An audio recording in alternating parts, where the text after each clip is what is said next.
Well, if you're a fan of this channel, then you know we've previously talked about Canadian Pontiacs, and they hold a near and dear place in my heart as an owner of a 1959 Parisienne.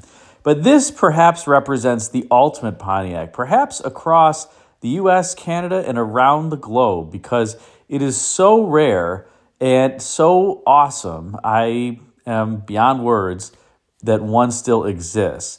But here you have it, a 1965 Pontiac Parisienne, that's the top of the line Parisienne, that's equipped with a 409 cubic inch V8 and 4-speed transmission.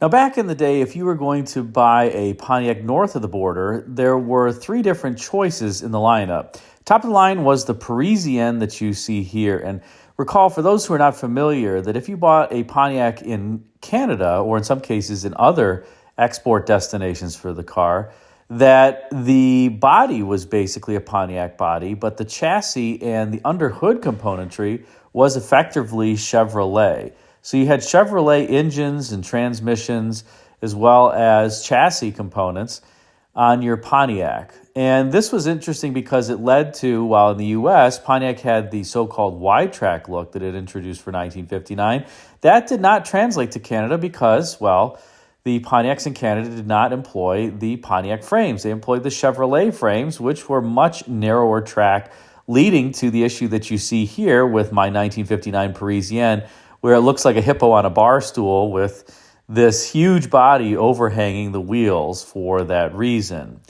And by 1965, this tradition continued, and this was really done in part due to achieving economies of scale in the Oshawa assembly plants and other assembly plants across Canada for General Motors, so the cars could share componentry. And that was because GM had to source many of the parts from Canada itself. They could not import content from the U.S. due to import duties and restrictions. And so all of this stuff had to be made north of the border.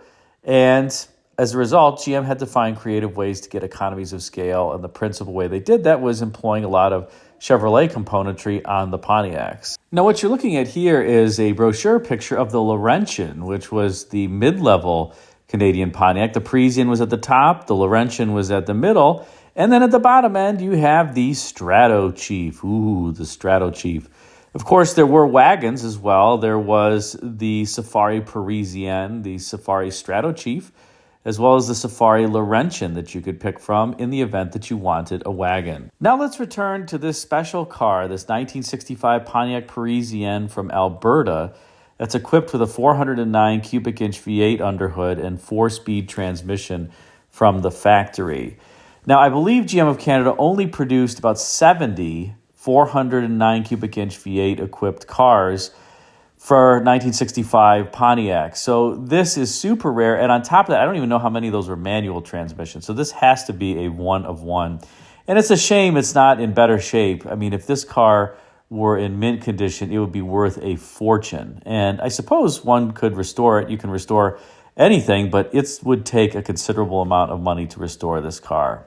Nonetheless, let's take a look at the 65 Pontiac. I love the 65 Pontiac. It's my favorite, I think, Pontiac of all time. I love that front end with the stacked headlights that was introduced on the 1963 Grand Prix for Pontiac.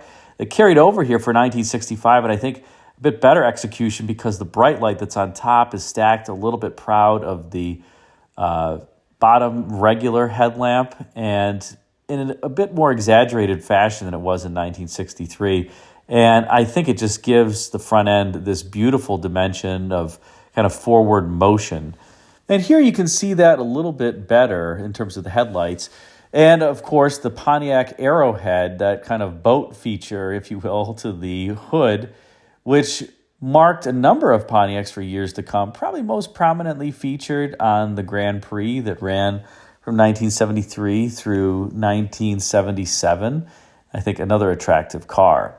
Now, one thing to notice about this, I mentioned that the Pontiacs in Canada used a lot of Chevrolet componentry, and can the astute observer spot anything that is not similar to the U.S. Pontiac, aside from cosmetics here? If you said the windshield wipers, then you're right. This Pontiac has the standard Chevrolet windshield wipers, the standard white pattern. In the United States, Pontiacs for 1965 had butterfly wipers that were hinged at the outer edges, with articulating arms. So that did not make it through to Canada. Instead, you got the cheaper standard wiper setup. And in case you're wondering what that looks like, you're so fortunate to be watching this channel because I have a 65 Pontiac Bonneville, and it was raining the other day. I got caught in the rain, so here's what the butterfly wiper setup looks like. Clearly not what is on that Canadian car. Works quite well. Notice the wiper sweeps kind of parallel to the A-pillar there as opposed to being arced because of that articulating arm. You can see there's really two arms in one on that wiper blade. And here you have that standard pattern that I was talking about on this particular 65 Pontiac Parisienne. Now let's take a look at the fenders here. First of all, notice how beautiful this front end is and all the surfacing. Take a look at how beautiful and crisp that fender tip is. And you notice that it's not just a fender tip. It's got this beautiful radius and then a fillet. The body kind of has that peak, and then it has a concave surface and then a convex surface. Beautiful surfacing on this car as the fender goes down toward the wheel. And that 409 badge is so small and diminutive, it's hard to really see that and know what was underhood, although I'm sure that people in the town in which this 409 equipped Pontiac lived, well, I'm sure they knew the car and knew what was underhood. Now, out back, we have something interesting, and that is that while the Parisienne was the top-of-the-line Pontiac in Canada, it didn't get the three tail lamp setup that the Bonneville did in the United States. Instead, you got this two tail lamp setup, and you did get that beautiful trim piece that says Parisienne in the middle, but oh well, you didn't have a full-fledged Bonneville. This Parisienne rides atop the Catalina wheelbase as well in the U.S., so you didn't get the longer car. Got the shorter car and only the two taillights out back. Wah-wah, but still an awesome car overall. Now, turning to the inside, you can see that this is a bucket seat car with the center console and the 4-speed shifter there. There is unique Canadian hardware. Unfortunately, on the Parisienne, again, though it was the top-of-the-line Pontiac in Canada, you didn't get the real wood grain on the dash that you did in the U.S. if you had procured a Bonneville. So other areas of cost savings. You did get a different steering wheel than the U.S. cars, too. And notice the heater controls here. There are slider bars there for the heat. If you had a U.S.-based Pontiac, the heater controls were different. Almost an automatic fan. You had to turn the fan on to a lower high speed, but as you rotated the right knob there, increasingly towards the heat position, the fan would also increase in speed. And here it's just a different heater setup than what the U.S. had. And here you see the view from the driver's seat and that Parisienne steering wheel that says Parisienne in the middle. Interestingly, you didn't get the full lucite wheel like you did in the U.S. as well. I shouldn't call it a full lucite wheel, but here the bottom portion, as you note on the wheel, is not lucite. It's just hard plastic, so another cost savings. You did get the beautiful three kind of gauges up there that are canted toward the driver. Although it's different, there's not a clock in this case. That's actually a vacuum gauge in the far right pod there. It says inches of mercury. I don't think that any U.S. Pontiacs had a vacuum gauge up there. I could be wrong. Put a comment in the comment section.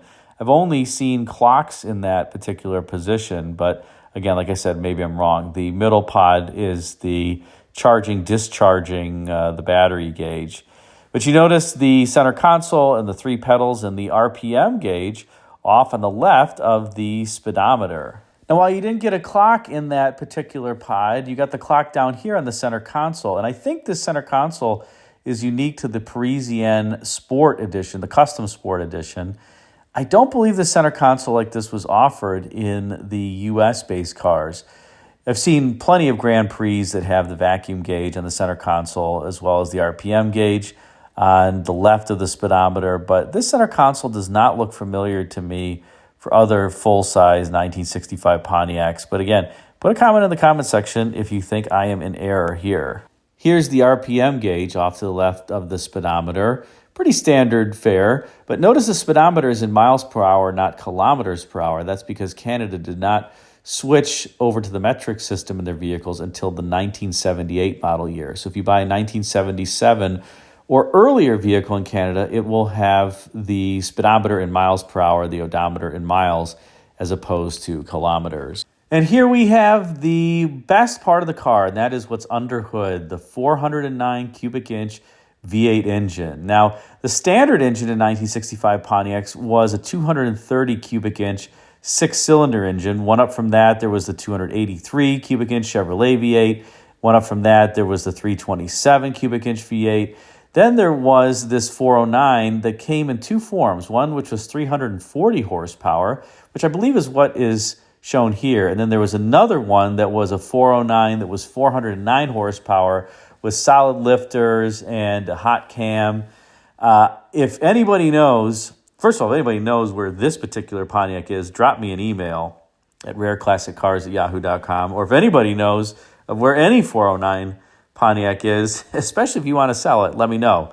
I would love to have one, but I have never found one for sale in all my years of trying to search. But again, this I believe is the 340 horsepower version.